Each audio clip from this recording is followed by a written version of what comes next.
Au sommaire ce soir, la télé en procès. La télévision, bien sûr, avec comme invité Jacques Baumel, Claude Estier, Frédéric Potcher, Olivier Todd, Jean Ferré, Jean-François Kahn, Philippe Meyer, Pierre Desproges et Anémone. Et d'autres invités qui sont sur le plateau que je vous présenterai au fur et à mesure. Dans le courrier, nous avons un record aujourd'hui. C'est la plus longue bafouille que nous ayons reçue. Elle nous vient d'un groupe de lycéens de province.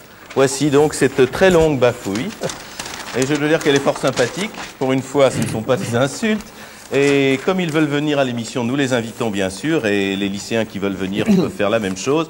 Simplement, proposez-nous des sujets de débat et dites-nous de quoi vous voulez parler, parce qu'il faut au moins avoir quelque chose à dire. Alors, dans les prochaines émissions, nous avons la semaine prochaine un sujet sur le jeu, les joueurs, le tiercé, les casinos, si ça vous intéresse. Et dans 15 jours, une émission consacrée au féminisme. Et alors, voici le sujet de ce soir, c'est-à-dire un référendum de notre confrère François. Et voici les sacs postaux. Il y a 42 000 réponses, je crois.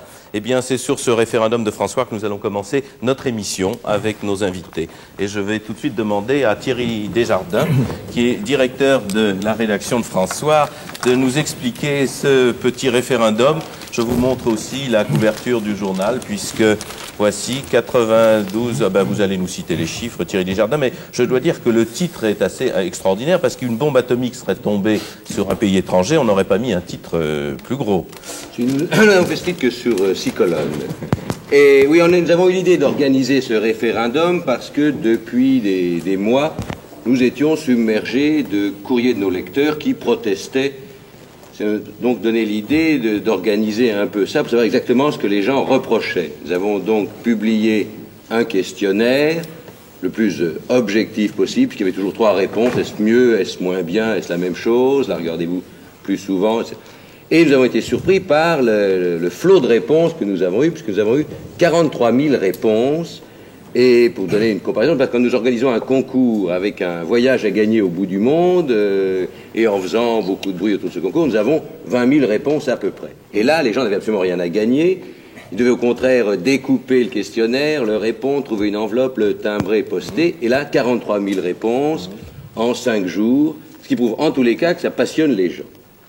Alors l'intérêt de ces réponses, qui peuvent être inquiétantes pour certains, c'est que les gens qui ont répondu correspondent à peu près, on peut toujours chicaner, à l'ensemble national. Il y a des provinciaux, il y a des... Non. Olivier Todd. Vous dites vous-même, je m'excuse. Non, je m'excuse. Vous dites vous-même, des dizaines de milliers de réponses de François à notre référendum télévision ont été dépouillées par ordinateur.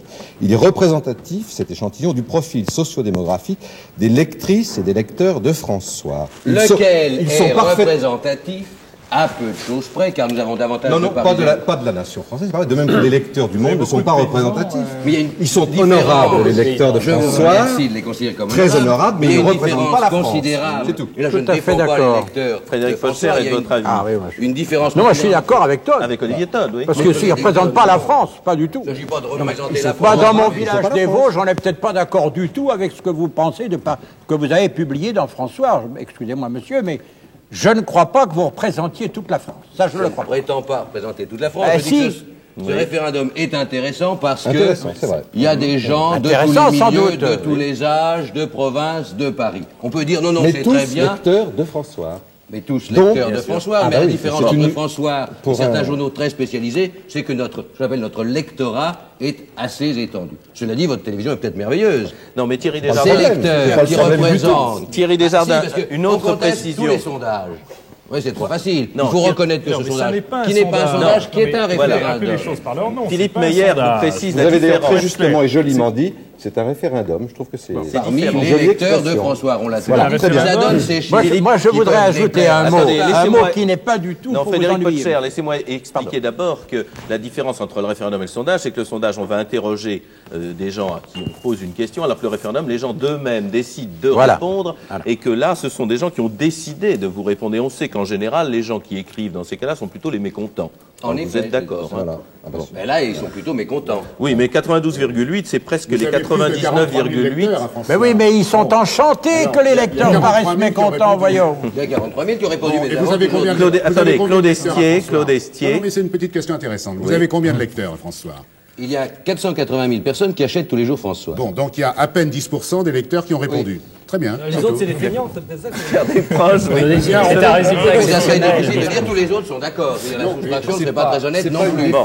Ce n'est pas une défense de la télévision actuelle que j'avançais, c'était un point de méthodologie que la plupart des sondeurs vous feraient remarquer en passant. Et une fois de plus, les lecteurs de François sont des gens aussi honorables que ceux du Monde, que ceux des nouvelles littéraires, et que ceux de l'Unité. Ils sont plus nombreux, c'est tout. Et je précise que c'est 10% des lecteurs de François. Oui, mais vous me permettrez de dire, avant de donner la parole à Jacques Baumel, que Claude Estier est rédacteur en chef de l'Unité et naturellement député PS, et que Jacques Baumel, qui demande la parole, est député RPR, ancien ministre. Jacques Baumel. Oui, puisqu'on parle de méthodologie et qu'on critique les sondages et les réponses qui sont pourtant écrasantes, je voudrais... Bon, on ne critique pas les sondages, on a simplement je me permets de précisé vous dire, que je ce n'ai n'était pas un l'intention sondage. de vous interrompre et je souhaiterais que, fidèles à l'esprit de l'Assemblée, nous nous interrompions pas entre nous, tout au moins Ça tous nous les arrive deux. à l'Assemblée.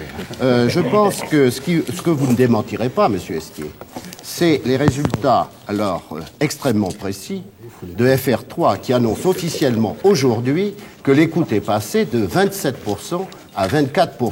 Alors ça, c'est plus qu'un sondage. Sur FR3. C'est la preuve que par conséquent... Sur FR3. Si vous me permettez, comme je ne suis pas parlementaire, je m'interromprai volontiers. d'avoir... Mais dans le même temps, elle a augmenté sur Antenne 2. Voilà, c'est ça. Claude Estier vous signale que la même Oui, sondage... peut-être parce qu'FR3 est un peu la chaîne la plus politisée et qu'Antenne 2 est dirigée par un bon professionnel, M. Desgros. Je trouve qu'on ne devrait pas faire la guerre de 14 des sondages, parce que par exemple, Le Monde ce soir dit des sondages indiquent une relative constance de l'audience des chaînes de télévision. Exactement. Sauf que les salles de cinéma sont deux fois plus pleines qu'un. Attendez, un mot pour Philippe Meyer, critique de télévision. Juste dire qu'on s'amuse à rendre le plus confus possible la perception qu'on peut avoir du problème de la télévision. D'une part, en baptisant sondage des choses qui ne sont pas des sondages, mais des référendums, et encore des référendums dans un sens précis, c'est le référendum auprès des lecteurs d'un journal. Il y a plusieurs journaux qui ont fait la même chose que François, et ça n'est pas un référendum au sens d'une consultation populaire. Et où d'autre part, comme tous ces sondages et ces référendums ou ces enquêtes express posent des questions extrêmement vagues, on en arrive à des conclusions qui n'ont aucun intérêt. Car ce que vient de dire M. Baumel, FR3 a perdu 3% de téléspectateurs. FR3 le reconnaissant lui-même, on aurait du mal à mettre ça en doute. Seulement, on sait que par ailleurs, ces 3% de téléspectateurs, ce sont vraisemblablement, puisque l'audience d'Antenne 2 est en augmentation d'autant, reportée sur Antenne 2. Quelle conclusion peut-on en tirer? Pas que la télévision est mauvaise, mais que 3% des gens, des gens qui regardaient FR3 ont trouvé que les programmes d'Antenne 2 étaient meilleurs. C'est la seule chose qu'en toute honnêteté vous puissiez dire. Le reste est non pas une question de sondage, mais une question d'opinion. Si au lieu de nous chipoter sur les sondages, on essayait de savoir donnez votre opinion, ne faites pas parler les morts ni les sondés. Mais je ne fais pas parler les morts, je fais parler des téléspectateurs qui parlent sans moi. Parlez tout seul, parlez en vomissant. Enfin, le problème de tous ces sondages, on oubliera les sondages ensuite. Philippe Calleux, les sondages vous intéressent particulièrement puisque vous êtes PDG d'une agence de publicité, l'agence Feldman Calleux, et vous travaillez sur les sondages, vous ne faites pas... Ça fait partie de mon métier. Ce que je voudrais dire, en essayant de faire comprendre la différence entre tous ces sondages, c'est qu'on recense deux choses différentes, les torchons et les serviettes. D'un côté, on recense les attitudes, c'est-à-dire ce que les gens pensent de la télévision, ce qu'ils disent de la télévision. Et de l'autre, c'est l'étude du Monde, le CEO, Centre d'études d'opinion, recense le comportement, c'est-à-dire ce qu'ils font. Et c'est là que c'est intéressant, parce qu'au niveau de l'attitude, je soupçonne les Français de dire « je suis contre la télé » parce qu'ils ont l'air intelligents, quelle qu'elle soit, et celle d'avant mai et celle d'aujourd'hui. Ce qui est important, c'est effectivement de voir qu'en termes de comportement, il y a un léger recul. C'est vrai, globalement, on peut dire qu'il y a environ 1% probablement de désaffection par rapport à l'ensemble des chaînes et des variations à l'intérieur l'une de l'autre. Mais on ne peut pas dire que les Français ont abandonné la télévision. Et c'est en cela que je dis que le grand titre de François pourrait laisser percevoir des choses qui n'existent pas. Bon, parce ils n'ont pas abandonné, Michel Pollard. Oui, Gérard Longuet, vous êtes député. Juste un mot, ils ont un sentiment de frustration parce que les indices d'écoute ne sont plus publiés et ils ont le sentiment qu'on ne tient pas compte de leur avis. Alors quand ils ont la possibilité de s'exprimer, ils expriment un avis négatif. Mais si on tenait compte de leur avis plus souvent, je crois qu'il y aurait un apaisement dans les relations entre le téléspectateur et la télévision. Est-ce que je peux poser une question là-dessus? Est-ce qu'on peut savoir quelles conclusions M. Longuet ou M. Baumel ou d'autres personnes ici tirent en ce qui concerne les programmes de ce qui a été dit? C'est-à-dire, est-ce que M. Longuet, qui par exemple a été pendant un certain temps, quand il était encore député, administrateur de TF1, peut nous dire, s'il était encore aujourd'hui administrateur d'une société de programmes, qu'est-ce qu'il ferait, quel programme il supprimerait et par quoi il les remplacerait? Ou est-ce qu'on va continuer à avoir... C'est un vaste programme et je vais vous répondre très rapidement pour expliquer les autres intervenants. Grandiose sur la télévision, ou bien on dit en 10 secondes. En 10 secondes. Premièrement, rétablir le contact avec le téléspectateur et publier les indices d'écoute pour que le téléspectateur ait le sentiment d'être pris en considération. Deuxièmement, faire éclater le goulot d'étranglement des 3 chaînes. Nous avons des possibilités techniques formidables. On peut avoir 4, 5, 6, 7 chaînes. Il faut donner au téléspectateur la possibilité de choisir. Il a le sentiment d'être enfermé. À une réserve près, vous permettez, Polak. C'est tout. J'ai vu un sondage. Je pense, moi, qu'il n'y a pas de malentendu. Je pense qu'il y a c'est un euphémisme qu'il y a un malaise autour de la télévision en ce moment. Et il n'est pas seulement à droite dans l'ex-majorité. Il est aussi dans les électeurs de la majorité actuelle. Et il y a eu un sondage récemment où on disait que 68% des téléspectateurs n'étaient pas satisfaits. Le chiffre n'importe peu. Mais à un moment donné, on leur demandait si vous aviez à décider de la programmation. Que feriez-vous? Ça a l'air très bien, très sain, très démocratique. Alors on disait 25% d'information, 25% de variété. Et puis alors, les enfants, qu'est-ce qu'on disait? On disait 3%. Je dis que ça, c'est scandaleux, que des directeurs de chaînes doivent tenir compte. C'est ça, c'est le mot juste, tenir compte, simplement. Mais c'est le général de Gaulle, je crois, qui disait qu'on ne gouverne pas avec des sondages. On ne gouverne pas une télévision non plus exclusivement avec des sondages.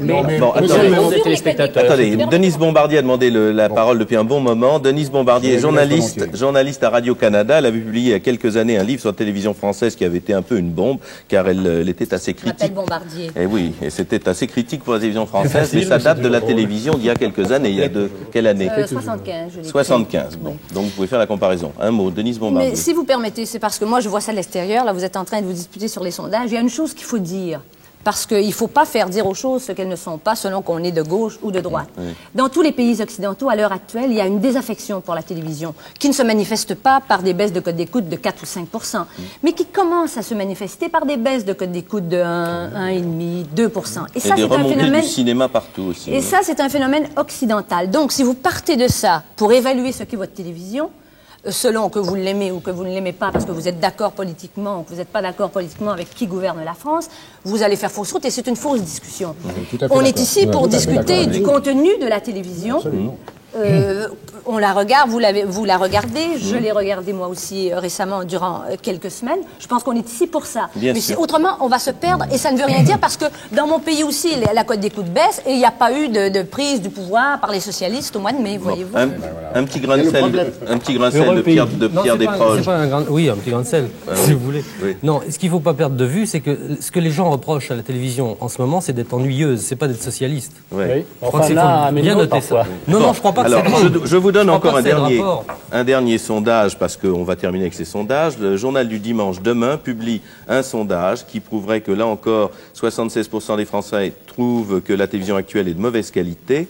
66% seraient en faveur d'une télévision privée. Voilà le premier sondage qui touche à ce sujet, ou 68% pour une 4e chaîne privée. Mais, je signale qu'il y a un paradoxe curieux, 48% craignent qu'en cas de chaîne privée, il y ait une mainmise des puissances d'argent et un abandon du service public contre une minorité de 42%, ce qui est paradoxal. Ils souhaitent la chaîne privée et ils craignent les conséquences. Et dernière question posée. Tout est paradoxal, mon cher. Tout est paradoxal. Claude Estier, oui. Si vous permettez, je voudrais revenir sur un mot que M. Longuet a dit tout à l'heure, reprendre contact avec le téléspectateur. Eh bien, je dis que là, on lance le débat sur une idée complètement fausse. Il n'y a pas un téléspectateur. Il n'y a pas un téléspectateur moyen qui serait... Non, mais non, il y a des téléspectateurs qui ont des goûts aussi différents que l'ensemble des Français peuvent avoir des goûts différents. Et si vous cherchez à faire une télévision pour un téléspectateur moyen qui n'existe pas, eh bien, vous n'aurez jamais la réponse et vous n'aurez jamais satisfaction. Et je voudrais simplement poursuivre mon idée sur un seul point pour interroger M. Thierry Desjardins, parce que j'ai lu avec beaucoup d'attention ce qu'écrit François aujourd'hui, et je le dis sous sa plume. Nous voulons des soirées qui nous plaisent, à nous, les modestes téléspectateurs, les simples clients. Très bien. Et puis, je tourne la page et je vois au dos de François, toujours, l'étude des résultats montre qu'il n'y a pas une émission qui fasse l'unanimité. Le choix des téléspectateurs est très dispersé. Eh bien voilà, vous avez une formidable contradiction dans l'explication de votre propre sondage. Ce n'est absolument pas, il y a 3 chaînes. Jacques Baumel. M. Jardin dit d'un côté, nous voulons, et puis il dit ensuite que les téléspectateurs ont des choix divers. Bah, évidemment, le problème permanent de toutes les télévisions sous n'importe quel gouvernement, Jacques Baumel, c'est essayer de satisfaire un public extrêmement varié. Bien sûr. Attention, les commentaires de François sont un petit peu bizarroïdes par moments. Quand on met le palmarès des vedettes, Jiquel, Cavada, Bellemare, c'est drôle parce que je croyais que Jiquel, d'ailleurs, il était parti depuis longtemps. Bon, reste un détail, ça. À un moment donné, il y a un commentaire qui dit « Ce ne sont pas des intellectuels, ceux qui sont bons, hein ?» Et ils se mettent facilement à la portée du public. Moi, j'aime pas le relent légèrement poujadiste des commentaires de votre sondage. Je dis pas c'est votre opinion. Bah oui, en effet, c'est mon opinion. Vous n'aimez pas les relents poujadistes. Permettez-moi de vous dire que beaucoup de Français n'aiment pas le côté intelligentsia de la rive gauche non plus. Oui, mais alors ça, on Moi, parle je vais vous dire également quelque chose, c'est que je ne comprends pas et j'admets très difficilement que les journalistes ou qui se disent tels de la télévision fassent tant de battage sur leur propre nom. Je trouve ça scandaleux. Absolument. Moi, j'ai passé 22 ans à la télévision, M. Baumel, et à la radio. Je suis un ancien combattant, si vous permettez. J'espère ne pas en avoir le style. J'espère ne pas en avoir le style, mais je veux dire ceci. C'est que vraiment, moi, j'ai été mis à la porte dans des conditions incroyables. J'ai été plastiqué, on m'a promis, un ministre m'a écrit pour me dire, vous allez recevoir un chèque de 10 000 francs, et je ne l'ai pas encore reçu. Ce sont les PTT. Oui, c'est les PTT. Alors, je voudrais dire tout de même qu'il faudrait tout de même un petit peu que ces messieurs se calment. Merci, Frédéric Potcher. Jean Ferré n'a pas encore... Jean Ferré... Ah, écoutez, Frédéric Potcher représente un des grands exclus de la télévision de 68 avec Claude Darget qui n'a pas pu venir ce soir. J'estime que j'ai le droit de parler, sinon le droit de répondre. Et on a beaucoup moins parlé de l'exclusion de Claude Darget et de Frédéric Potcher que de celle de Cabache. Jean Ferré, maintenant, je vous donne la parole. Jean Ferré est critique. C'est pas gentil. Jean Ferré est critique. Jean Ferré. Je peux m'en expliquer si vous le voulez. Jean Ferré a la parole. Il est critique de télévision au Figaro Magazine. Jean Ferré, vous avez la parole. Il y a 20 minutes que nous sommes là. Et depuis 20 minutes, nous ne parlons que sondage et téléspectateurs. Vous avez raison, je crois que c'est le tiers de l'émission qui vient de s'écouler. Voilà pourquoi je ne suis pas intervenu avant. Et voilà pourquoi, excusez-moi, je vous ai interrompu. Parce que pour intéressant que soit votre passé, et je le respecte totalement... j'estime qu'il est très intéressant. Ça n'est pas le sujet de ce soir. Aujourd'hui, il est très intéressant. Ça n'est pas le sujet. Ça ne sera jamais le sujet si je ne le dis pas. Parlez, monsieur. Oui, mais enfin, écoutez... mais permettez, j'ai le droit de dire ce que j'ai envie. Nous avons tous le droit. Moi aussi. Nous avons tous le droit. Moi aussi. Paula, on s'entendra plus. On va laisser la parole à Jean Ferré. Je laisse la parole à M. Ferré, qui est dans Figaro, Magazine. Figaro Magazine. Mon magazine préféré. Qui a le droit de parler, comme vous. Mais bien sûr, monsieur, bien sûr. Mais je vous remercie. Nous étions en train de discuter pour savoir si le sondage était à quelques pourcents près vrai ou faux. Oui. 92% de mécontents. Qu'il y en ait 5% ou 10% de plus ou de moins, ça ne change rien. Ça n'est pas un problème quantitatif, c'est un problème qualitatif. Les Français en ont marre de la télévision. 43 000 lecteurs de François, je répète. Mais non, mais écoutez, que ce soit 92 ou 70, ça revient au même. Mais l'immense majorité des Français ras-le-bol de votre télévision. Alors, qu'est-ce que vous voulez leur donner? Je voudrais parler. Écoutez, monsieur Baumel, non, je réponds à votre télévision. Qu'est-ce que vous voulez leur donner? Voilà ce que je veux savoir. Si on donne la parole, je vous le dirai. Jean Ferré n'a pas pu parler, laissez la parole à Jean Ferré. Allez-y. Alors, je crois que ce qui serait intéressant, ce serait d'aller au fond du problème et d'éliminer tous ces à côté. Et je voudrais dire quelque chose qui va peut-être choquer les lecteurs du Figaro Magazine, c'est que je ne suis dans cette affaire d'accord ni avec la majorité, ni avec l'opposition. Je suis convaincu que les Français en ont marre de la télévision. Pourquoi? Mais je ne suis pas tellement convaincu qu'elle soit beaucoup plus mauvaise qu'avant. Mais non. Ce dont je suis sûr, c'est que les Français en ont marre. Alors pourquoi les Français en ont-ils marre avec une télévision qui n'est pas tellement pire? Si vous le voulez, on peut étudier en quoi elle est pire et en quoi elle est inchangée. Eh bien, les Français en ont marre parce que le climat a changé. Parce que les Français ont enlevé leurs lunettes roses, parce que le climat est mauvais, et parce que l'air est d'une certaine façon pourri. Alors j'ai réfléchi à la question parce que je reçois beaucoup de courriers au Figaro Magazine sur ce sujet. Et je me suis aperçu d'une chose. Eh bien, c'est que tout à coup, les Français se trouvent devant un pouvoir vieux. Savez-vous quel était l'âge moyen des 3 personnes qui dirigeaient la France lorsque Giscard a pris le pouvoir, c'est-à-dire le président de la République, le Premier ministre et le ministre de l'Intérieur, c'était 46 ans. Maintenant, c'est 68 ans. Et à la télévision. Quel rapport avec le honneur aux anciens. Si vous me permettez, je vais vous le dire. Et je vous le dirai avec courtoisie. Or, ce que M. Potcher vient de dire tout à l'heure, c'est qu'il y a un esprit de revanche. C'est que des gens qui reviennent veulent parler de leur combat passé. Ça peut être très intéressant, mais de cela, je crois que les Français ont marre. Ils se trouvent tout à coup devant un pouvoir vieux, avec des gens vieux. Bon, alors on passe tout de suite la transition. Je propose, rajeunissons. Bon, alors rajeunissons. Vous parliez tout à l'heure. Vous parliez tout à l'heure de la télévision privée. Bon, alors c'est un problème très compliqué. Il y a du pour et il y a du contre. Je voudrais vous signaler que c'est ce jeune homme de Giscard qui n'a jamais voulu.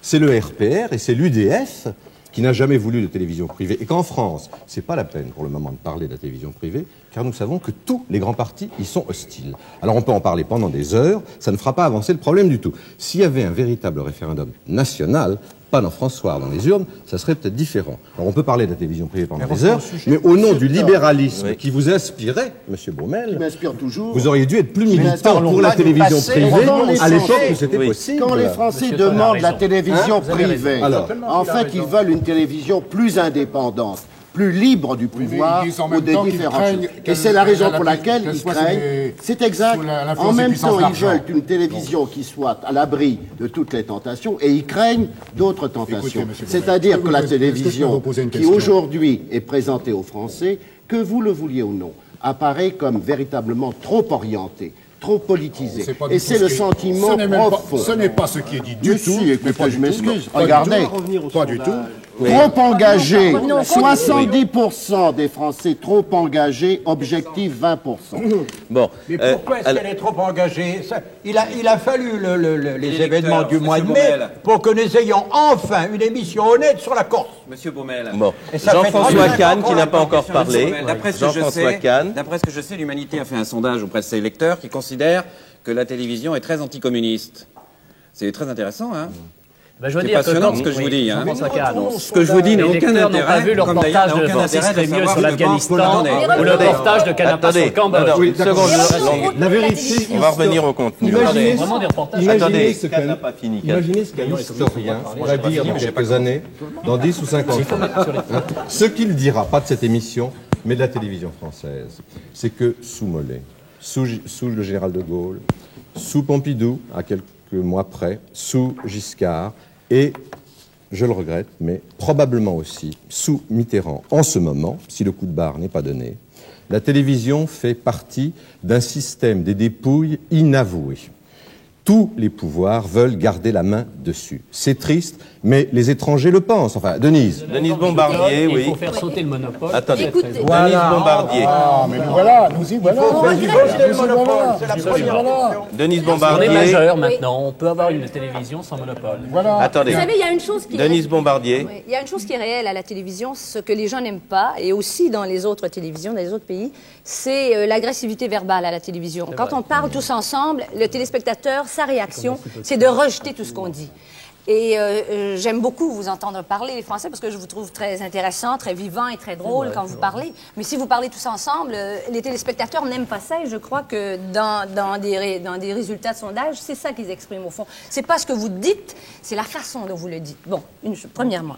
Deuxièmement, si on parlait du contenu de la télévision. Puisque... je peux vous répondre très rapidement que finalement, ils disent qu'ils n'aiment pas ça, mais les sondages prouveraient le contraire. Parce que je peux vous dire, entre parenthèses, que cette émission, malheureusement, malgré tout ce que l'on dit, atteint 14% d'audience en moyenne le mois de janvier contre 11% en décembre, alors qu'une petite émission à 2 personnages, comme l'émission que faisait M. Elkabbach autrefois, Carte sur table, n'avait que 4% d'audience. C'est pas gentil, ça, Michel. Bon, ben je tenais tout de même à le dire. Il y a 5 règlement de compte. Il nous disait qu'il ne fallait pas attaquer les règlements de compte.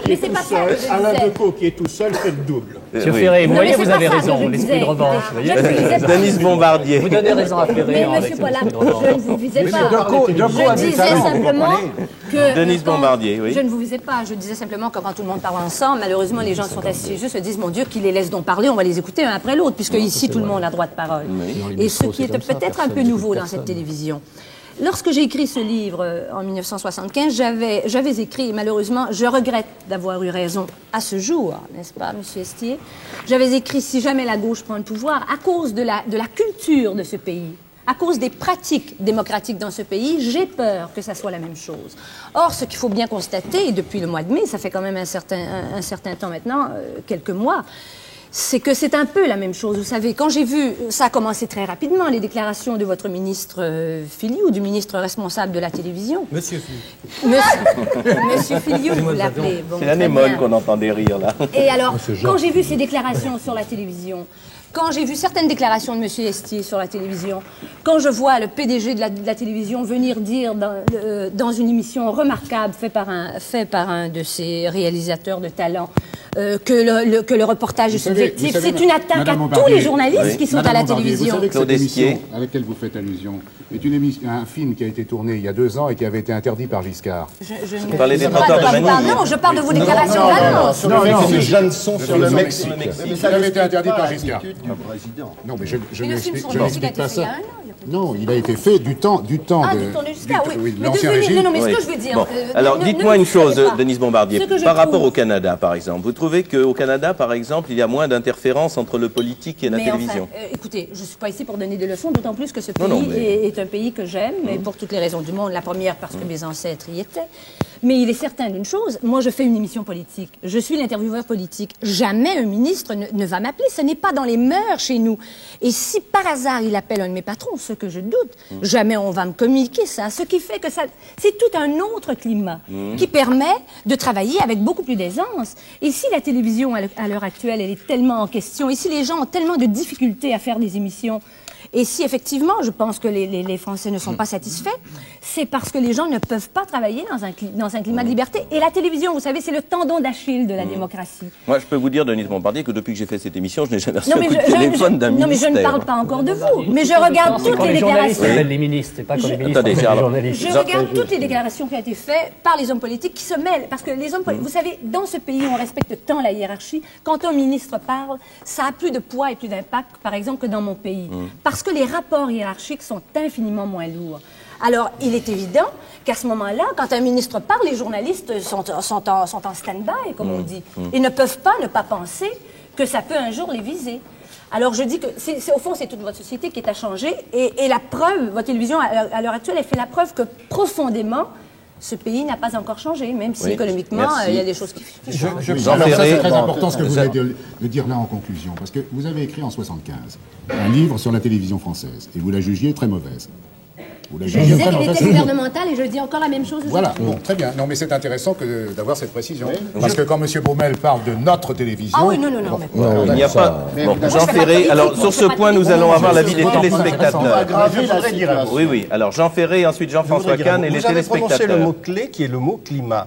Quand je vous disais que je pensais que la télévision n'avait pas beaucoup changé, c'est parce que si vous relevez, puisque nous faisions des statistiques, relevez les programmes et vous verrez qu'il y a très peu de programmes nouveaux, qui sont en général plutôt mauvais que bons. Mais il y a très peu de changements.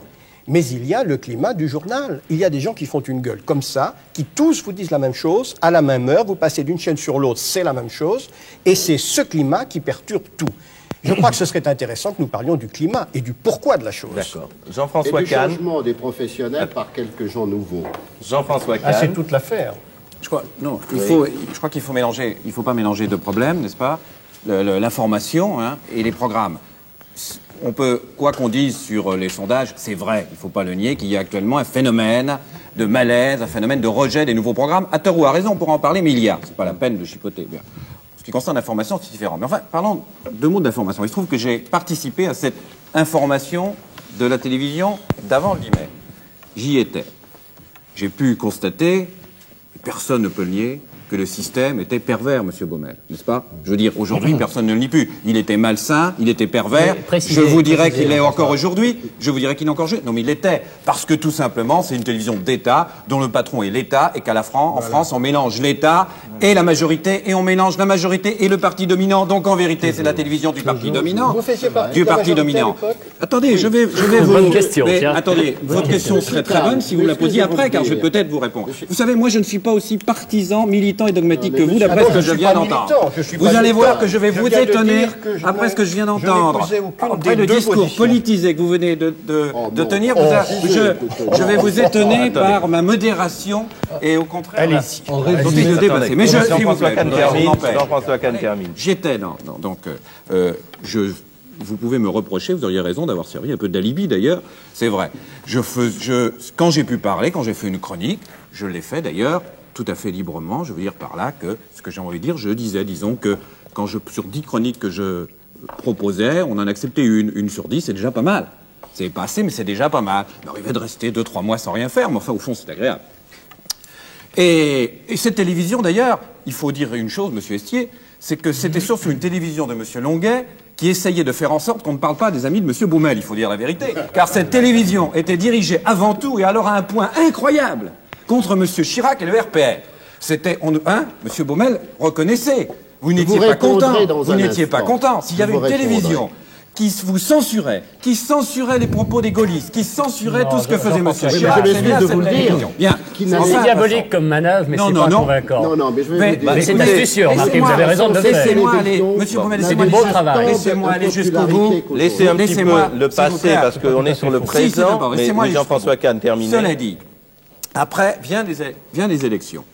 J'ai eu une très grande surprise, c'est que, allant à la télévision entre les deux tours, ayant été choqué par un certain nombre de choses qui s'étaient passées entre les deux tours, j'en ai été exprimé, j'avais vu une rédaction finalement assez molle. Et cette rédaction, après le 10 mai, oh là là, alors là, elle était plus molle du tout. Voilà. Effectivement, une grande agitation comme j'aurais aimé qu'il y eût avant, car il y avait de quoi avant. Pourquoi après? C'est vrai qu'il est choquant de voir des journalistes avoir si violemment revendiqué après le 10 mai ce qu'on eût aimé qu'ils revendiquassent tous, quelle que soit leur opinion, au nom de la liberté avant le 10 mai. À ce moment-là, il y a eu des réunions.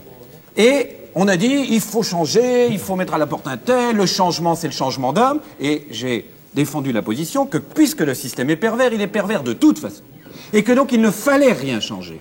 Car si on changeait, on rentrait dans le système de l'ancienne télévision. Ça veut dire qu'on remplaçait un homme du pouvoir par un autre homme du pouvoir, le monsieur nommé par le ministre par un monsieur nommé par le ministre. Il fallait donc rien changer, rien. Jusqu'au moment, et surtout pas comme on l'a fait, car la façon dont ça se fait quel cabache, etc., était misérable. Mais en plus, il fallait attendre enfin ce statut que personne ne nous a donné jusqu'à présent, qui ferait de la télévision une télévision indépendante du pouvoir, totalement libre du pouvoir, et qu'alors on changerait tout ce qu'on veut, car personne n'est propriétaire de son émission, de son journal, faut quand même le dire. Genre, c'est pas choquant que quelqu'un, au bout de 17 ans d'une émission, cette personne qui nous a fait pleurer, parce qu'au bout de 17 ans, je veux dire, on disait, vous avez, on n'est pas propriétaire, il y a des gens qui aimeraient faire de la télévision en France. Bien.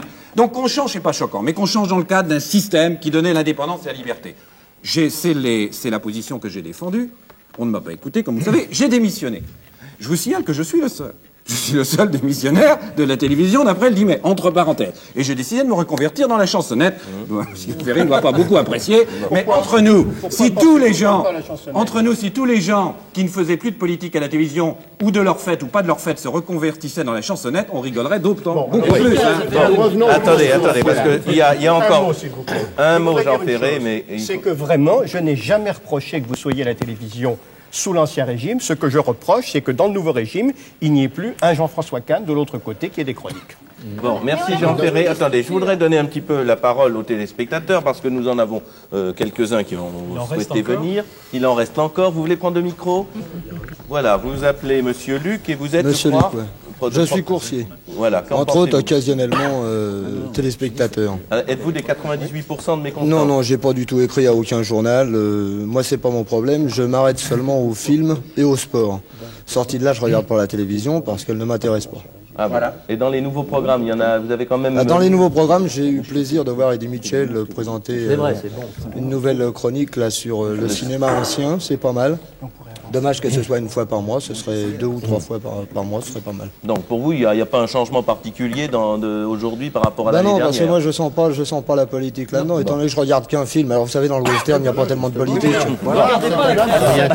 Pardon. Claude Estier, oui, vous passez. C'est très intéressant, monsieur.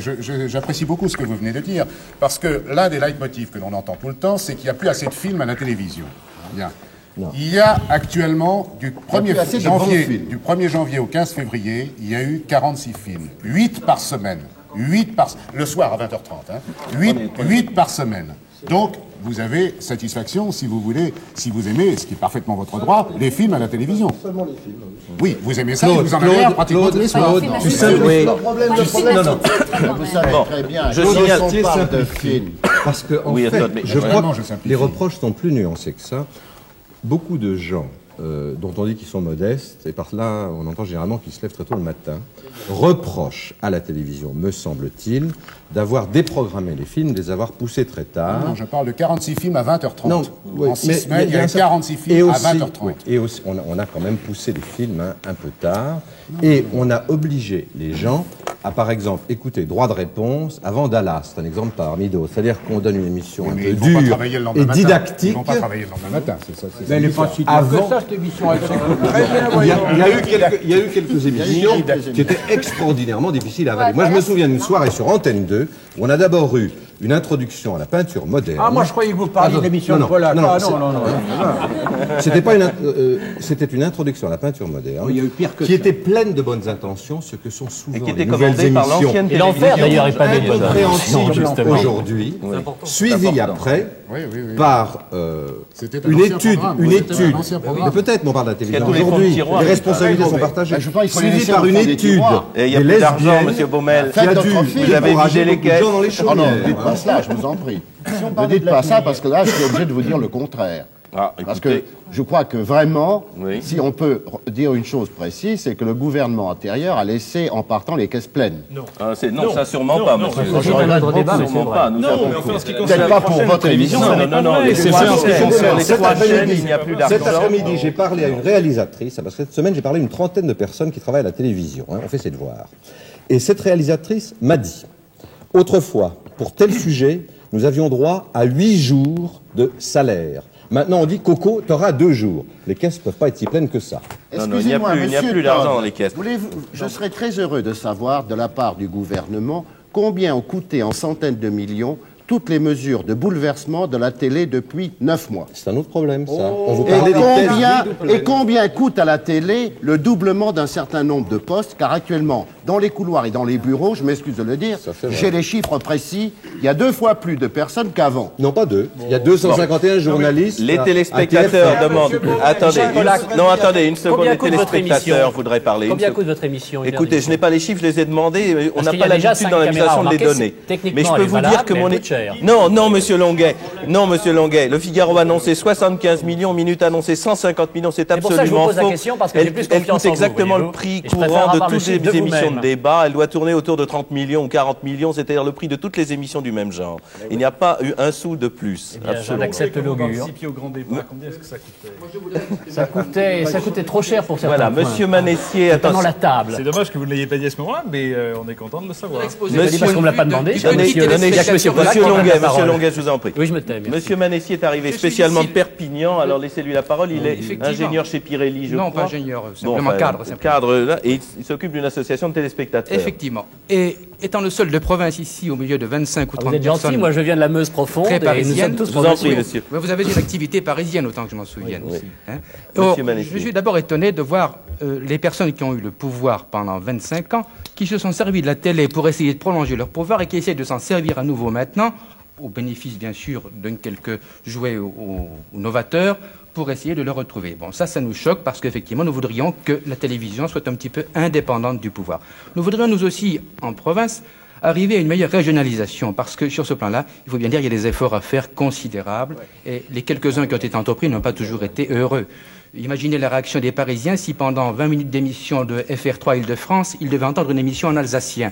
Eh bien, c'est ce que nous subissons quelquefois à Perpignan, où pendant un quart d'heure d'émission régionale, nous subissons la télévision de Toulouse qui fait une émission en occitan, que personne ne comprend à Perpignan, parce qu'on ne parle pas occitan à Perpignan. On parle catalan. Ça, c'est une des fantaisies de la télévision. Mais monsieur Manessier, vous-même, en tant que téléspectateur, que pensez-vous de cette nouvelle télévision? Êtes-vous des 92,8%? Absolument pas. Non. J'aurais beaucoup de choses à dire sur ces sondages, personnellement. D'ailleurs, ils sont forcément très subjectifs.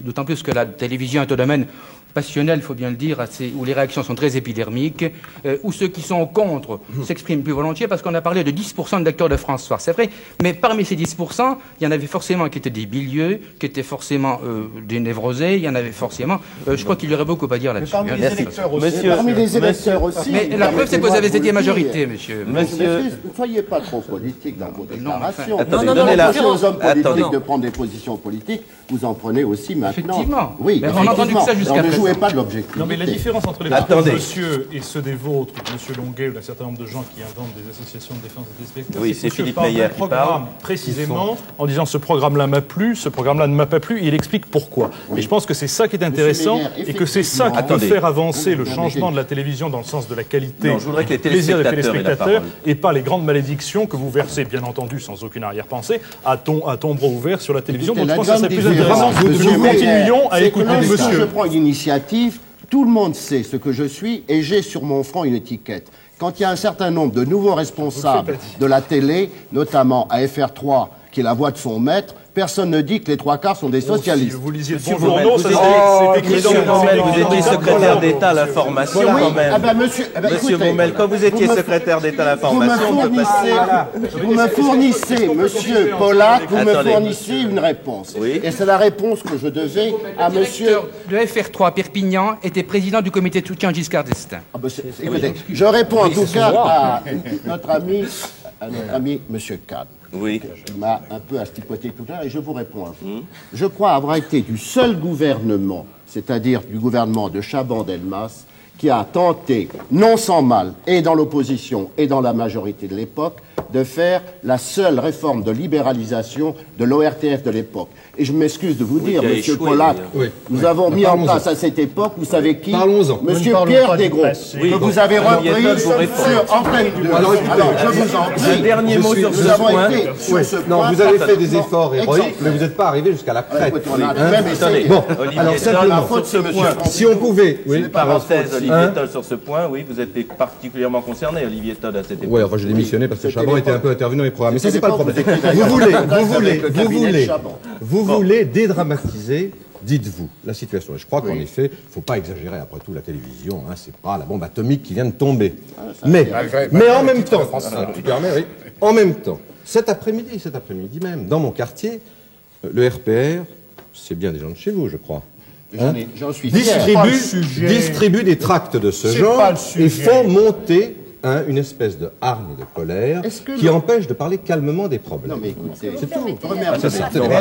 L'intox, c'est évident. Alors, vous voudrais bien y arriver. Alors, monsieur Baumel, de pareilles méthodes. Et que disiez-vous à ce moment-là? La parenthèse est terminée sur le plan politique pur. Je voudrais continuer avec les téléspectateurs. Monsieur Vauzel, je voudrais dire une dernière chose, effectivement, c'est que les téléspectateurs n'apparaissent pas beaucoup dans les futures structures de l'audiovisuel.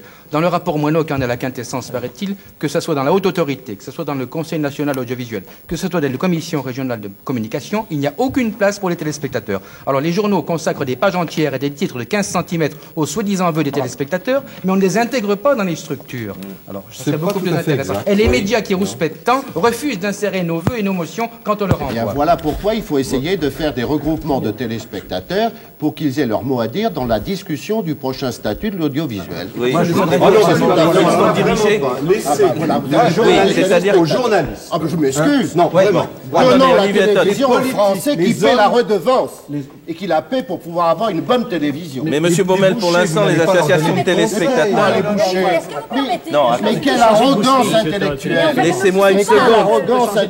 S'il vous plaît. Les bouchers ont autant le droit de juger la télévision que vous, s'il vous plaît, l'avis d'un jeune homme qui travaille au PTT a le droit de donner aussi son avis sur la télévision. Je pense que les gens, les hommes politiques de droite ont montré leur incapacité en matière de télévision.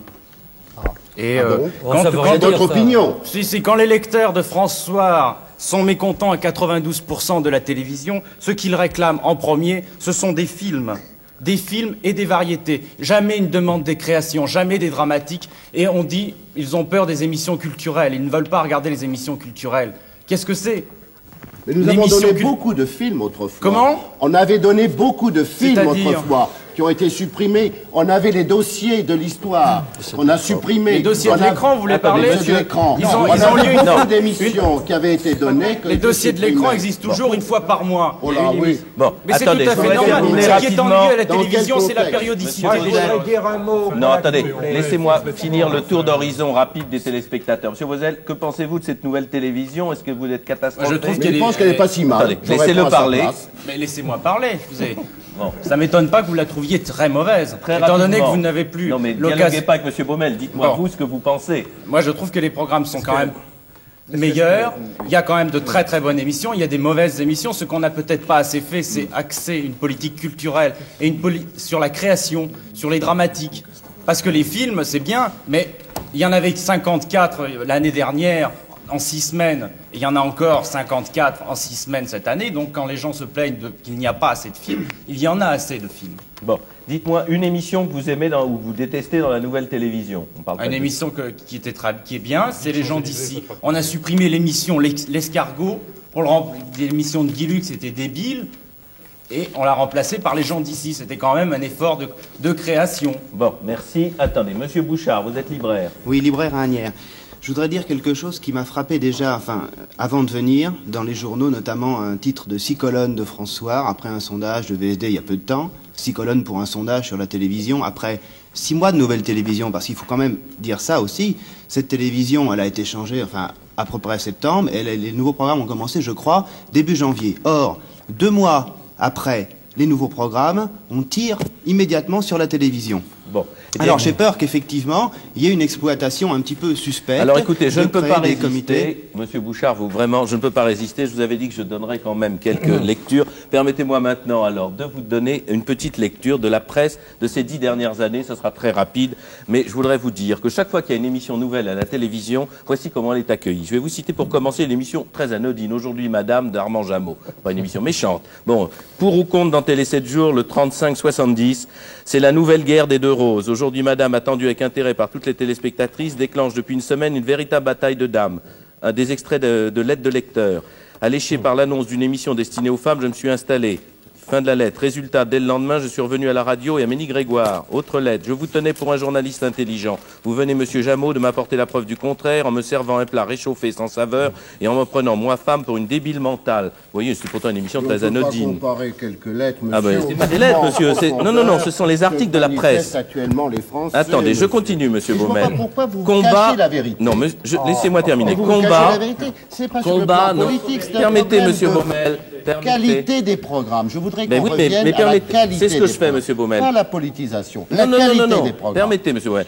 Dans Combat, en 1970, Guy Lux. Bon, qu'est-ce qu'on disait de Guy Lux? Guy Lux a innové. Son jeu, La vie à deux, dont nous avons eu le premier numéro samedi, a dépassé tous ses précédents jeux. Dans l'avilissement, Le Grand Échiquier de Jacques Chancel, une émission qui est respectée par tout le monde aujourd'hui. Premier numéro, titre dans Combat, La fête manquée. Pour essayer d'être drôle, on pourrait commencer cette critique par Le Grand Échiquier. Bon, dans Le Monde, on termine par L'intérêt de tout cela m'échappe, est-ce que je n'aimerais pas les variétés? Dans le si je comprends bien, il faut continuer. Je continue. Monsieur Pollack, si je comprends bien, vous souhaitez que la télévision continue. Laissez-moi permettre, je vais vous dire la conclusion ensuite. Il est heureux que les Français vous écoutent. Bernard Pivot, quand il débute son émission, Claude Sarraute termine son article en disant « Un magazine ne se juge pas à son premier numéro, attendons la suite ». Dans l'Humanité, la même chose, laissons à Bernard Pivot le temps de se rôder. Dans le Figaro, on ne juge pas la première émission d'un magazine sur les résultats, mais sur les intentions, il faut attendre. Je n'ai vu ça dans aucun article de journaux sur les nouvelles émissions qui ont eu lieu. Le problème, c'est les intentions aujourd'hui. Le résultat ne correspond pas aux intentions. Alors, on se jette à la tête la télévision dite de droite d'avant le 10 mai et la télévision dite de gauche après. Le problème, c'est qu'on attendait un peu autre chose. On attendait des choses très différentes. Et ici, finalement, les gens se battent en disant « c'est comme avant, le mouvement continue, c'est politisé ». Ce qui est vrai, c'est parfaitement vrai. On parle des téléspectateurs, on parle des produits, on ne parle pas de l'atmosphère qui règne dans les rédactions. Et je ne crains pas d'être démenti. l'atmosphère dans les rédactions est absolument détestable sur les 3 chaînes. Alors, pitié un peu aussi pour les journalistes, qu'on les laisse travailler, Monsieur Baumel. Je vous assure qu'on peut faire travailler dans une émission un gaulliste et même un communiste. On peut y arriver. Mais oui, si les hommes politiques voulaient bien laisser les journalistes un peu tranquilles, un moratoire, disons, de 3, 4, 5, 6 mois. Mais ça serait pas mal. Ce qui ne veut pas dire qu'effectivement, aujourd'hui, mon cher Claude, il y a quand même une politisation et que les nominations ont l'air, je dis, ont l'air de se faire à la sensibilité socialiste. Je ne donne pas de nom. Mais comment se sont fait les nominations en avant 1974? Mais c'est pas pour ça qu'il faut faire les mêmes bêtises. Bien sûr. Pas dans les mêmes Vous parlez du pluralisme. Pas dans les mêmes proportions. Si vous permettez, la chose jamais. Non, jamais. Jamais. Écoutez, monsieur. Bon, la différence, c'est que les gens, sous Giscard, n'avaient pas de carte du parti giscardien. Mais ils étaient moins nombreux. Aujourd'hui, chez les responsables, il y a pas mal de gens qui pourraient avoir une carte du parti socialiste. C'est tout.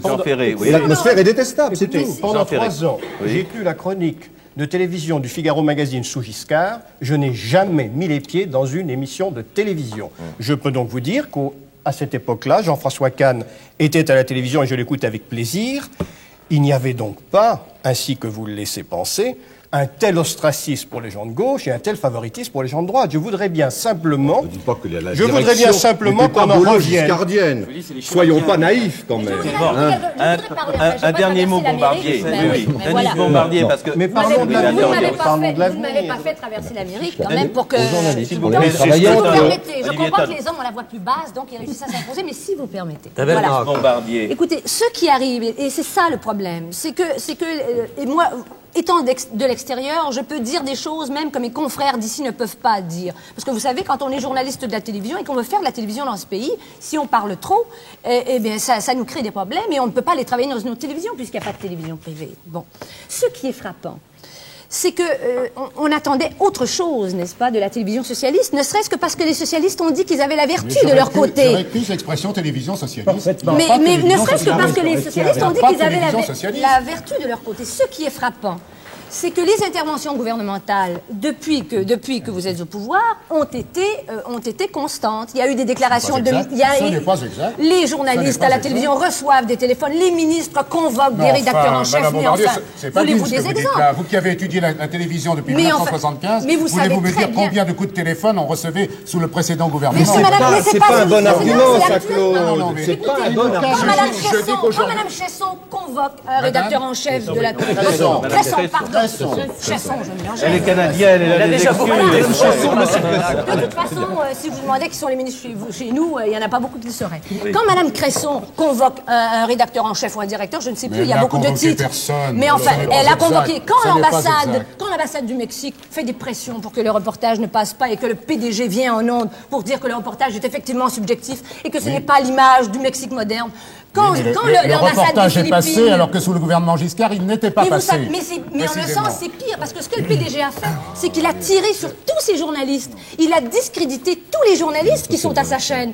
Et c'est terrible. C'est une chose inacceptable de faire ça. Donc vous créez un climat qui fait que les journalistes ne peuvent plus travailler. Jean-François Kahn, politique, les sanctions de Jacques Hébert. Jean-François Kahn voudrait donner la parole. Attendez, très court. Par une commission de discipline. 60 s'il vous plaît.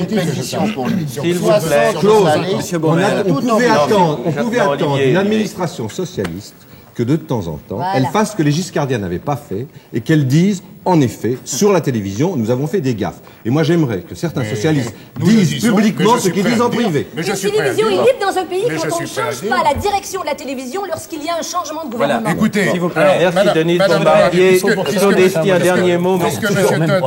Olivier Todd m'y invite... Tu m'appelles Olivier depuis 20 ans, commence pas à me donner du monsieur, c'est absurde. Puisque tu m'y invites, je dirai ce que je ne cesse de dire depuis des semaines et des semaines, que le gouvernement a commis une très grande erreur, qui est de ne pas avoir procédé à la réforme de l'audiovisuel immédiatement après sa prise en charge. C'était ça qu'il fallait faire. C'est une erreur colossale. Il ne sait peut-être pas ce qu'il veut. Un mot, Kahn. Non, un mot, parce que... Il y a quelque chose qui n'est pas très clair, c'est qu'on confond l'information et les programmes. Et encore une fois, le phénomène de rejet dont M. Baumel parle, et qu'il utilise, qui est normal, quand on est dans l'opposition, c'est normal, les autres l'auraient fait aussi, c'est sur les programmes. Alors, je crois qu'il y a une erreur qui a été commise. c'est que quand les gens ont voté le 10 mai, ils ont voté en fonction des problèmes sociaux, l'inflation, Giscard, etc. Ils n'ont pas voté sur les programmes de télévision. Et donner l'impression aux gens que dans ce pays déjà bizarre, où on n'accepte pas l'alternance, où il suffit que des sociodémocrates arrivent au pouvoir pour qu'on dise que ça va être le collectivisme et l'anarchie, je veux dire, donc, et à l'inverse, quand ça sera les autres qui viendront en disant « attention, ça va être la guerre civile, c'est des fascistes », c'est-à-dire où on ne s'habitue pas à l'alternance normale, eh bien, donner l'impression aux gens qu'on ne peut pas avoir un changement de pouvoir et de majorité sans changer la télévision jusque dans les variétés, jusque dans le théâtre, jusque dans le cinéma, c'est absurde et c'est formidablement malsain. C'est une mauvaise originalité. Donner l'impression aux gens, voilà, que parce qu'ils avaient voté pour Mitterrand plutôt que pour Giscard, il fallait changer les variétés, il fallait changer au théâtre ce soir, il fallait changer, ça c'est absurde. Cela étant, parlons de choses concrètes. Il se trouve, moi je veux bien parler avec M. Baumel, il se trouve, excusez-moi, que j'ai les programmes de la semaine dernière, c'est intéressant, j'ai regardé la semaine dernière. Moi j'aimerais qu'on voit. Je commence dimanche, on peut en parler, parlons de choses concrètes, dimanche. Alors je vois que sur la une, il y avait Borsellino. Moi, je suis très contre Borsellino, je suis très contre qu'on ait pu montrer aux Français un éloge du gangstérisme, un éloge du trafic de drogue, qu'on ait pu montrer aux Français sur des jours absolument merveilleux, des gangsters dans ce qu'il y a de pire qui ensuite ont fini à la Gestapo. Il y a un téléspectateur qui n'est pas d'accord avec vous. Était choqué par ça. Est-ce que là-dessus, est-ce que ça l'a choqué ce qu'il a protesté? Oui, je suis très choqué parce que je suis né à Marseille. Bon. Enfin, attendez, Borsellino. Mais attendez, non, mais écoutez, vous me dites très rapidement. Je suis désolé, c'est intéressant. J'ai les programmes, parlons-en. Alors, il y avait Borsellino sur la une, il y avait Haute Curiosité de Monsieur Maurice Reims, avec etc. sur la 2, et des variétés avec Francis Cabrel, Dutheil sur la 3. Est-ce que Monsieur Baumel, c'est un mauvais programme? Pourquoi? Qu'est-ce qui était mauvais? Qu'est-ce qui faisait ennuyer les gens? Lundi, il y avait sur la 1 un film avec Robert Redford et Charles Bronson.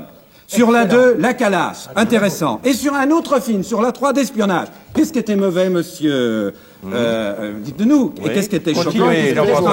Mardi, La Malle des Indes. Moi, je ne l'ai pas vu, mais il paraît que c'est tout à fait excellent, La Malle des Indes. Il paraît que c'est très marrant, c'est très public. Et croyez-moi, moi, j'adore ce qui est vraiment simple à la télévision.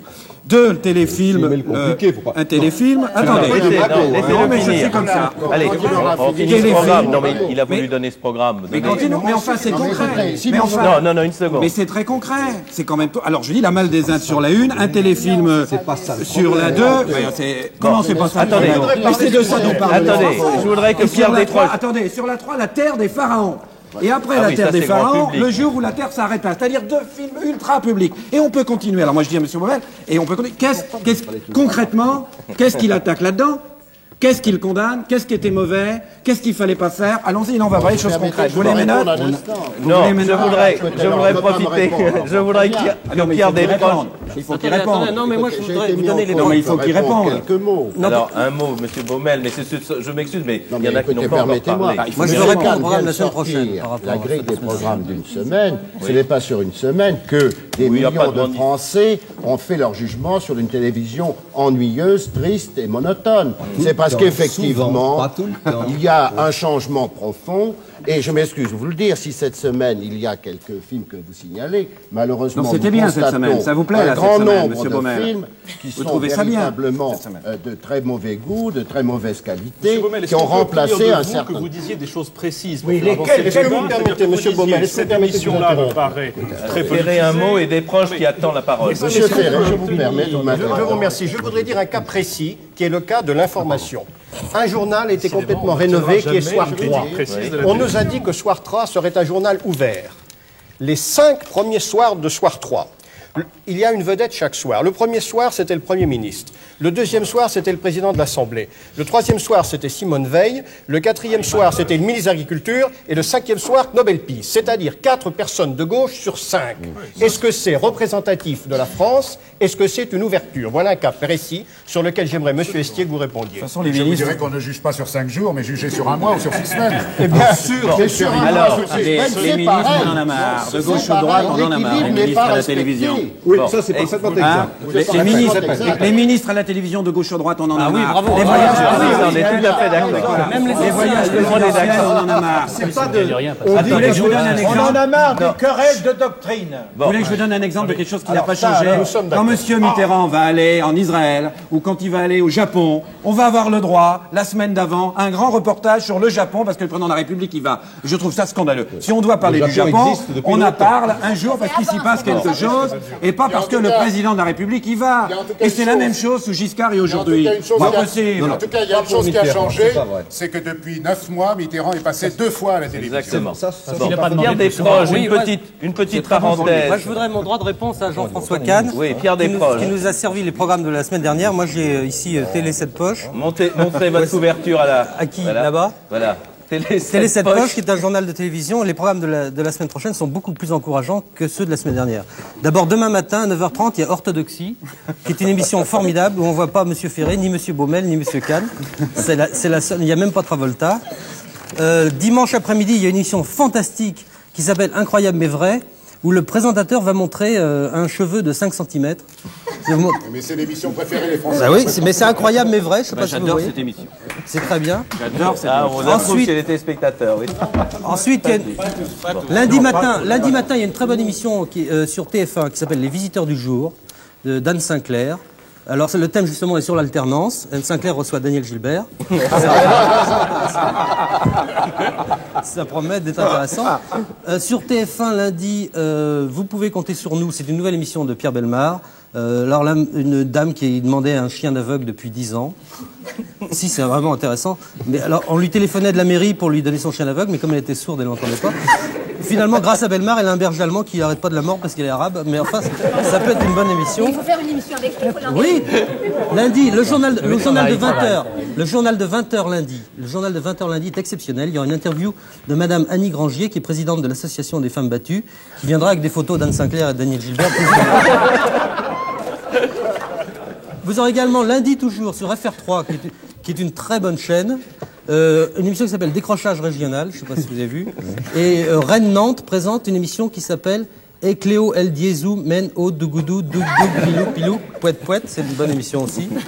Toute la semaine. On dira que la télévision n'est pas gay. Bien sûr que c'est gay. Il y a des proches continues. Mardi sur Antenne 2, Déchiffrer des lettres. Patrice Lafont va parler de ses lectures préférées qui sont consonne, voyelle, consonne. Les gens d'ici, vous parliez tout à l'heure des gens d'ici, c'est une émission formidable de gens qui n'ont rien à dire et qui le disent avec beaucoup d'émotion. Et qui le disent longtemps. Et ils le disent très longtemps. Et en province. Oui. Et en costume. Mercredi, le magazine de l'ONICEP, que personne ne regarde, c'est une heure assez bâtarde, qui est à 13h40. Magazine de l'ONICEP, un métier pour demain. Aujourd'hui, rien. Repassez demain. C'est le thème, hein. Les jeux de 20h, le mot-clé est fracture, avec Anne Sinclair, Daniel Gilbert, etc. Je vais arriver au bout de la semaine comme ça. Jeudi, réponse à tout. La question est, quand je pense à Fernande, que dois-je faire? Jeudi encore sur Antenne 2, Histoire d'un bonheur. C'est un feuilleton qui me tire les larmes, qui existe depuis un moment. Le 29e épisode, Alice veut cacher une jeune juive chez elle, mais Hans appartient à la Gestapo, s'aimeront-ils? Voilà, ça, c'est la question à poser. Ça, c'est les feuilletons qui bougent. Jeudi encore, télévision régionale, peut-on apprivoiser une huître par le professeur Fournier? C'est une émission qui fait baillir. Oui, certainement. Alors, apostrophe, surtout apostrophe, ne ratez pas apostrophe, parce qu'on a déjà parlé des grandes lignes. Il y aura Philippe Labro, qui va parler de son livre, Marcel Julien, et surtout Jean-Pierre Elkabbach. Ça, vous pensez bien. Jean-Pierre Elkabbach, écoutez, c'est normal qu'il parle un peu, de son livre qui s'appelle Taisez-vous Labro, que j'espère. Vendredi, il y aura les jeux de 20h avec Nicole Questio qui jouera. Le mot est Birout. Et puis samedi, enfin pour finir, droit de réponse. Oui, on termine. Droit de réponse de Michel Polac qui s'obstine. Alors Michel Polac qui s'obstine à refuser de nous dire dès le lundi la liste des invités qu'il dresse le jeudi. Et le thème de l'émission sera doit-on dresser la liste des invités dès le lundi? Mais est-ce qu'on pourrait Merci Pierre Desproges. Oui, bon, avant, un dernier mot. Merci Desproges. Un mot. Je voudrais avoir l'avis de M. Schlechter qui vient du Luxembourg aujourd'hui pour nous parler et il a un intérêt particulier. M. Schlechter, il peut capter théoriquement 11 ou 13 chaînes, mais en tout cas, il en capte 8. Alors, sur 8 chaînes, l'allemande, la belge, la française, la luxembourgeoise, est-ce que la française vous paraît catastrophique, monsieur Schlechter, depuis quelque temps? Non, certainement pas. Je crois que c'est pour nous une chance qu'une partie de l'éventail des programmes que nous pouvons avoir est la bougeotte. Il y a des gens chez nous à qui ça ne plaît pas tellement, eh bien, ils ont la possibilité, comme ils ne sont pas enchaînés à la télévision française, ils peuvent changer, car de toute façon, un peu plus de la moitié des gens regardent plutôt le programme allemand. C'est, je dirais, une majorité assez légère. Donc nous ne sommes pas les mains liées vers vos programmes. Mais je voulais ajouter un mot. Moi, j'ai pris au pied de la lettre le titre de l'émission, la télé en procès, et sans entrer dans des discussions de sondage ou de qualité et de non-qualité, je voudrais faire en 2 mots un procès. Les gens regardent la télé beaucoup trop. Et je ne le dis pas en tant que spectateur subjectif, je le dis en tant qu'enseignant. Et je m'étonne qu'on n'ait pas, avec un seul mot, ce soir, parlé des jeunes qui regardent la télé jour par jour. Et je vous assure, le lundi, par exemple, lorsqu'on entre dans les classes, eh bien, on est devant des jeunes gens totalement et complètement déboussolés. Et ça prend un jour ou 2 jusqu'à ce qu'ils se remettent. Et je crois qu'on ne peut pas, discuter sérieusement. Vous permettez? Oui. Non, soyez bref, monsieur, parce que nous écartons de notre émission de ce soir. D'accord, mais je crois que c'est au centre du sujet. La télé en procès, il ne suffira pas de discuter maintenant telle émission baisse, telle autre émission monte. Il faut au moins aussi que je mette dans le débat ce truisme que les gens regardent beaucoup trop. Et vous vous occupez, et c'est bien, vous vous préoccupez des programmes d'aujourd'hui et de demain. Moi, je me préoccupe journellement des téléspectateurs d'aujourd'hui et de demain. Et c'est pas une chose facile, je vous assure. Bon, moi, je crois qu'il y a là quelque chose d'important. Je voudrais reprendre ce qu'a dit Mme Bombardier, sur la quoi on n'a pas assez insisté, c'est qu'il s'agit d'un phénomène en Europe occidentale. Aujourd'hui, on regarde moins la télévision, et les gens, peut-être, ont réappris à sortir de chez eux, à faire autre chose, et ça explique aussi pourquoi il y a une plus grande fréquentation du cinéma. C'est un problème qui est très important. C'est un phénomène qui se dessine. Quand même, n'exagérez pas dans la confusion. Déjà, je veux dire, c'est vrai que les gens regardent un peu moins la télévision. Ça ne vous autorise pas. Je suis là. Continuons à la rendre encore plus médiocre. Et ensuite, ça ne vous autorise sûrement pas à dire qu'il n'y a pas, en ce qui concerne, non pas la télévision en général, comme essaye de le dire un certain nombre de gens, mais certaines innovations de la télévision et certaines émissions particulières, un mécontentement très fort dont il serait temps de tenir compte. De la même manière qu'il faut bien constater, comme l'a fait Olivier Todt, comme l'ont fait plusieurs intervenants depuis tout à l'heure, qu'en ce qui concerne un problème qui n'est pas le problème de toute la télévision, parce que, encore une fois, comme d'habitude, chaque fois qu'on parle de la télévision, on consacre les 2/3 du temps à parler de l'information et les programmes passent à peu près à l'as. Alors là, je voudrais dire quand même rapidement là-dessus que les 3/4 des programmes qu'on voit actuellement ont été décidés par les précédents présidents responsables des chaînes, que par ailleurs, il y a la bonté de me laisser terminer, que par ailleurs, il y a eu, en ce qui concerne les responsables des programmes, extrêmement peu, pour ne pas dire pas du tout, de changements. Combien de gens à un niveau de responsabilité décisionnelle sont entrés, par exemple, à TF1 ? 4 en comptant le président. Le président, le directeur de programme. Olivier, laissez-moi terminer. Laissez-moi terminer. Il y a eu extrêmement peu de changements en ce qui concerne les gens qui décident les programmes. Il faut donc dire que les gens qui signent les contrats et qui ont vocation à le faire sont dans bien des cas les mêmes et qu'ils nous préparent le même genre d'émissions de fiction. Si elles ne plaisent pas maintenant, elle ne plaisait pas non plus, comme vous vous en souvenez, avant, et en tout cas, là n'est pas la responsabilité. Mais simplement, en ce qui concerne l'autre partie, qui est la partie politique, c'est quand même assez frappant de voir que chaque fois qu'on a reproché une forme d'interventionnisme à l'actuel gouvernement à l'égard des programmes d'information ou des journaux, les gens du gouvernement ou les gens du Parti socialiste, comme Claude Estier l'a fait ce soir, répondent « mais avant, ils faisaient exactement la même chose ». Alors, si le changement, c'est de prendre d'autres gens... Laissez-moi terminer, vous serez gentil. Si le changement, c'est de prendre d'autres gens pour faire la même chose, en effet, ça ne valait pas vraiment la peine, et comme on chantait autrefois, c'était pas la peine, assurément, de changer de gouvernement. Alors, toute la question, en effet, elle est de savoir maintenant si, oui ou non, on va avoir, d'une part, une nouvelle loi de l'audiovisuel qui organise son indépendance. Seulement, là-dessus, je dois dire qu'il faut être relativement pessimiste, parce que le gouvernement, cet été, a nommé une commission qui s'appelle la commission Moineau pour faire un rapport qui devait présenter la télévision du futur. Cette commission Elle a jugé que c'était indigne d'elle de faire un constat, de faire l'inventaire des lieux et de dire, voilà, la télévision actuellement est organisée comme ça. Si on veut des programmes plus variés, plus vivants, plus plaisants pour les téléspectateurs, il faudrait changer tel et tel système de production, tel et tel système de contrat, tel et tel système de rémunération, tel et tel système de fonctionnement. Ça, la commission Moineau a considéré que c'était pas bon pour elle. N'importe quel président qui prend une nouvelle entreprise dans le privé commence par faire ce qu'on appelle un audit, c'est-à-dire un état des lieux, puis on lui dit voilà comment ça se passe. Bon, ça, à la télévision, on l'a pas fait. Par contre, on a rêvé à des structures pour le futur dont on ne sait absolument pas ce qu'elles vont donner, vu qu'elles n'ont pas de fondation. Je vais vous donner un exemple canadien. Attendez, il y a Jim Odgett qui attend. Le Canada a beaucoup parlé. Il y a un Irlandais parmi nous. Alors, Jim Odgett, quelle est votre impression? Moi, je trouve votre débat très stérile, parce que je trouve que le moment historique est venu pour que la France entre dans le XXe siècle en termes de télévision. Je pense que si vous aviez 10 chaînes, ou 8 comme au Luxembourg, 10 comme il y a à Bruxelles, vous n'aurez pas ce débat. Et tous les responsables des télévisions dans les grands pays s'accordent à dire aujourd'hui qu'on ne peut plus servir le public comme le grand public avec un menu. Ce n'est plus possible. Il faut servir les publics et les moyens techniques sont là.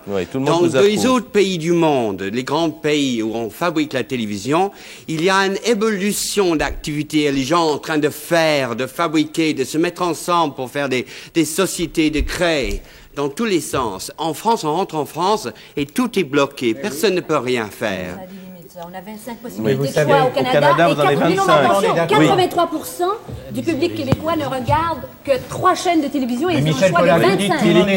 Philippe Calleux. Tout le monde est d'accord, mais j'entends, dès qu'on parle d'une chaîne privée, tous les stéréotypes qui remontent, puissance d'argent.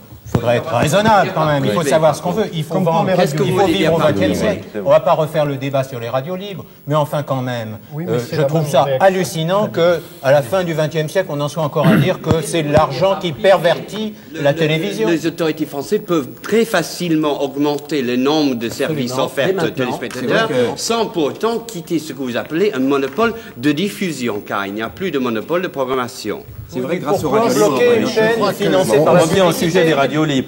Je voudrais poser une question à M. Meyer, parce qu'il est... Attendez, je voudrais... Ses confrères sont responsables. Ils n'auront pas eu la parole, je voudrais juste un petit mot de nos deux téléspectateurs. Bon, Monsieur Dupuis, là, quelle est votre impression sur cette nouvelle télé, vous êtes... Moi, je regarde la télévision pour me distraire, j'arrive encore à trouver des trucs intéressants.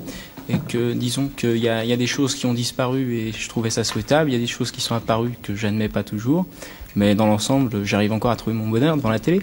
Bon, dans ce qui est apparu, qu'est-ce que vous aimez dans les nouvelles émissions? J'aime l'émission de Jean-François Kahn. Ça tombe bien. C'était pas préparé. Oui. Et d'autres émissions encore? Ah oui, il y en a quand même. Bon.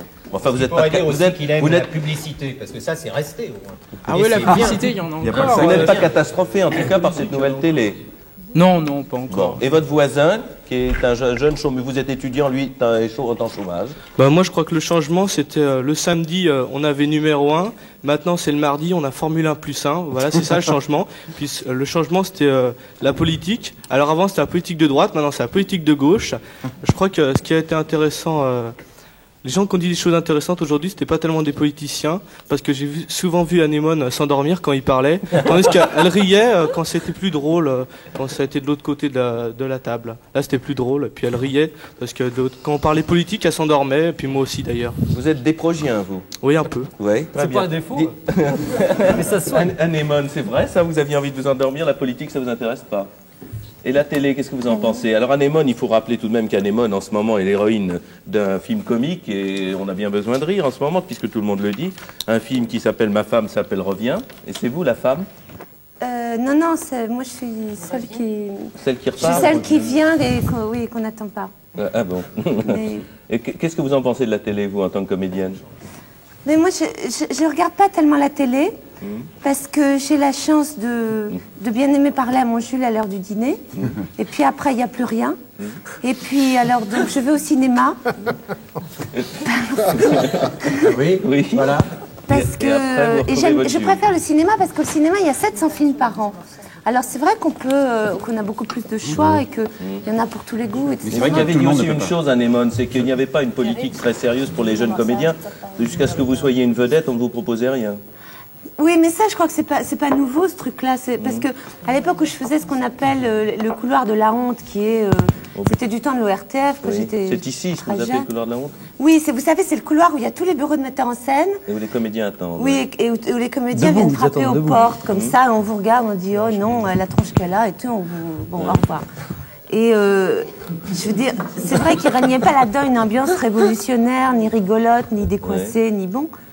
Mais apparemment, ça n'a pas spécialement changé, puisque c'est du jour où j'ai commencé à faire on a commencé à me proposer des grands rôles au cinéma, que les gens de télévision se sont mis à m'appeler, alors que jusque-là, je crois que je leur faisais horreur, ou plus ou moins, et pour me proposer des petites panouilles, comme ça. C'est-à-dire que vous avez un peu l'impression qu'il y avait un certain... Mais enfin, j'exagère, parce qu'il y a aussi des gens, il y a des gens bien partout, je veux dire. Mais enfin, il y avait un petit conservatisme dans la politique des dramatiques, c'est ça que vous voulez dire. On ne faisait pas tellement appel aux jeunes comédiens. On ne peut pas dire que les comédiens du Splendide ont eu une grande aide de la télévision ces dernières années pour démarrer, c'est ça que vous voulez dire?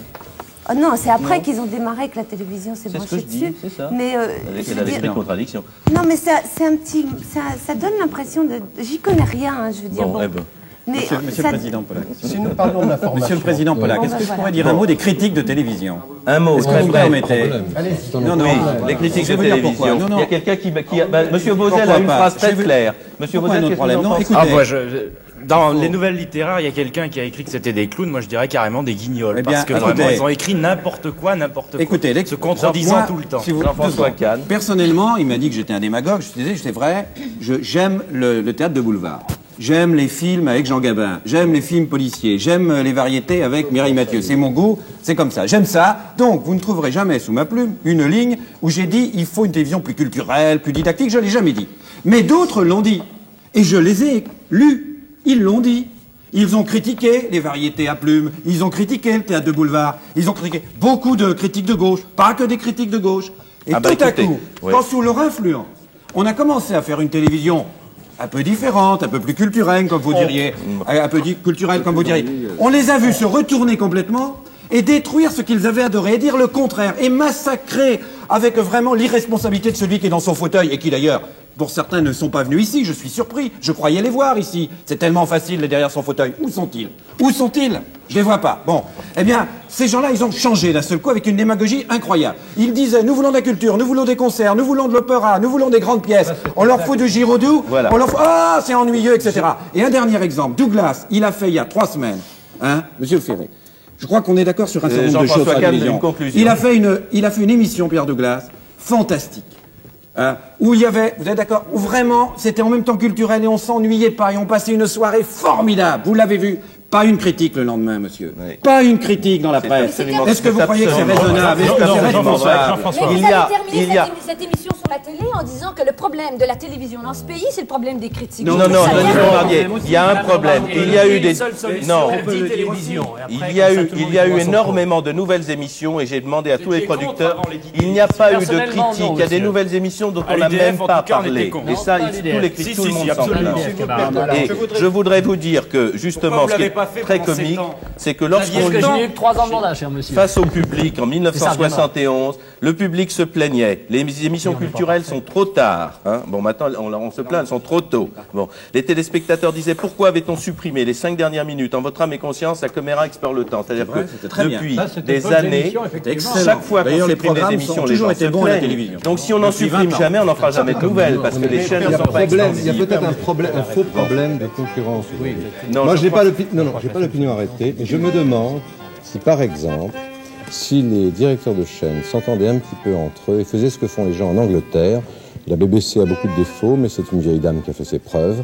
Il est admis en Angleterre que la chaîne numéro 1 se livre à un public un peu plus vaste, et elle fait les délices de Jean-François, par exemple, et que la chaîne numéro 2 est un tout petit peu plus culturelle, un tout petit peu plus sophistiquée, et le choix libre est laissé. Dans la mécanique actuelle, ça, c'est complètement bloqué. Oui. Je suis obligé de vous dire que l'émission s'arrête. Un mot sur... Si vous permettez, je crois que le vrai problème est là, et il y a un mot qu'on n'a pas prononcé dans cette émission, qui est le mot harmonisation des programmes. Mais pas par les ministres. Pas par les ministres. Écoutez, je demande un mot seulement. Oui. Nous venons de parler des programmes. Nous l'avons réclamé, là. Vous aviez raison. Oui, un dernier mot, Jean Ferré. Je demande un mot. Nous venons de parler des programmes. C'est extraordinaire. Nous venons de parler. Ça consiste à continuer à ce que les ministres téléphonent, mais on a changé de ministre. Et ça consiste les programmes avec un nouvel. Un dernier mot, Jean Ferré. Écoutez, je voudrais dire simplement ceci. Les programmes, il faut des mois, éventuellement des années pour les changer, parce que le temps de faire une dramatique, c'est long. Il y a une chose qu'on peut changer tout de suite, c'est l'information. Ce sont les journaux. Il serait peut-être intéressant d'en dire deux mots pour avoir une influence sur ces messieurs des journaux. Monsieur Ferré, ce soir, ça a été dit beaucoup. Surtout le climat qui règne à la télévision. Alors, écoutez. Bon. Le climat qui règne en France. Non, ne revenons pas là-dessus, l'émission est maintenant. Le climat qui règne depuis 20 ans à la télévision. Oui. 20 ans ou 30 ans. Depuis 30 ans. Je vous remercie tous. Nous vous donnons rendez-vous samedi prochain pour une émission consacrée aux jeux, aux joueurs, aux tiercés, au casino. Si vous voulez témoigner dans l'émission, écrivez-nous rapidement, nous vous inviterons. Merci, bonsoir à tous.